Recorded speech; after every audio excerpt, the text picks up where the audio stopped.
ये देखो, ये मैं तुम्हारे जिस होटल के तुमने भेजा था ना, ये तुम्हारे होटल के बाहर ही खड़ा हूँ मैं। ये गाड़ी खड़ी है, ये मेरी फैमिली खड़ी है और ये अंदर आने नहीं दे रहे हैं, कह रहे हैं कोई हमारी बुकिंग नहीं है। ये जो आप कर रहे हो ना, ये बहुत बहुत बुरा होगा। ये यकीन मानो, ये अच्छा नहीं कर रहे हो तुम, कि मेरी फैमिली को इस तरह जलील कर रहे हो तुम। मैं अपनी फैमिली के साथ खड़ा हूँ और ये गाड़ी वाला इस तरह बेचारा खड़ा है मेरे साथ। ये तुम्हारे देखो होटल, ये तुम्हारा होटल। अस्सलाम वालेकुम वरहमतुल्लाहि वबरकातुहू। ये नदा 5-8 ॼणा आहिनि जेको आहे सो हीअ आहिनि सफ़र मुक़दस ट्रेवल एजेंसी सां माण्हू, जंहिंजे वीचारनि जूं टिकेटूं कैंसिल करे छॾियूं अथनि। रिटर्न टिकेटूं उन्हनि जूं न आहिनि ठहियल। सभु फैमिली सां आहिनि वीचारा, नंढड़नि ॿारनि सां ऐं घर वारनि सां आहिनि।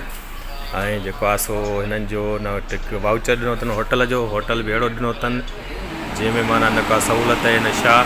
मां हुनजूं तस्वीरूं बि तव्हां ॾे मोकिलियां थो। अदा छा चवणु चाहींदो? अदा असांखे सफ़र मुक़दस ट्रेवल एजेंसी वारे असां सां धोखो कयो आहे। असांखे चई ॿई टिकेटूं ओके न, हिते असां आया आहियूं त असांखे जेको आहे जल्दी में टिकेट मिलनि। एयरपोर्ट ते पहुता आहियूं, असां वरी सऊदी अरब पहुता आहियूं त चेक करायूं त टिकेटूं कैंसिल थी वियूं।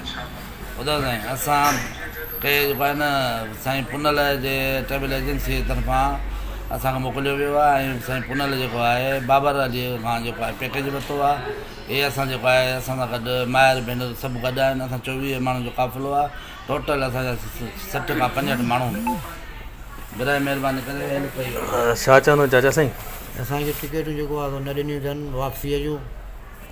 असांखां ॿ-4 साणनि असांखे जेको आहे हाणे परेशान वॾा असांखे टिकेटूं ॾियनि था असां साईं।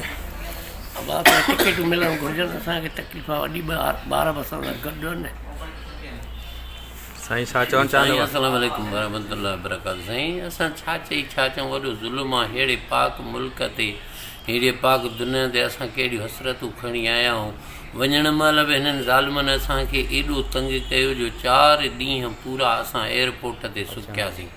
हाणे उन खां बाद में जंहिं महिल मके पाक में आयासीं पहिरियों त 2 रातियूं हिते रहा आहिनि। असांखे चवनि त तव्हां बसि हलो मदीने पाक, उते 11 ॾींहं रहा आहे, 2 ॾींहं हिते वरी थिया आहिनि। हाणे टेम असांजो भरिजी आयो आहे। को बि कोऑपरेट करण वारो असां सां को बि माण्हू न आहे। जिन असांजे कफ़ील खां पैसा वरिता उहे बि गुम आहिनि। बाक़ी जंहिं असांखां पाण खां पैसा वरिता आहिनि उहो असां सां गॾु आहे। उहो बि असां सां गॾु बचनि सां गॾु आहे। उहो बि असां वांगुरु ई फाथल आहे। बराए महिरबानी करे असांजी इज़त कई वञे। बचड़ी वारा माण्हू आहियूं। असांजे जेके बि असांजे कंपनी जा माण्हू आहिनि, जाम जिन सां बि का नाजाइज़ी थी आहे, उन्हनि खे बराए महिरबानी करे पाकिस्तान पहुचाए।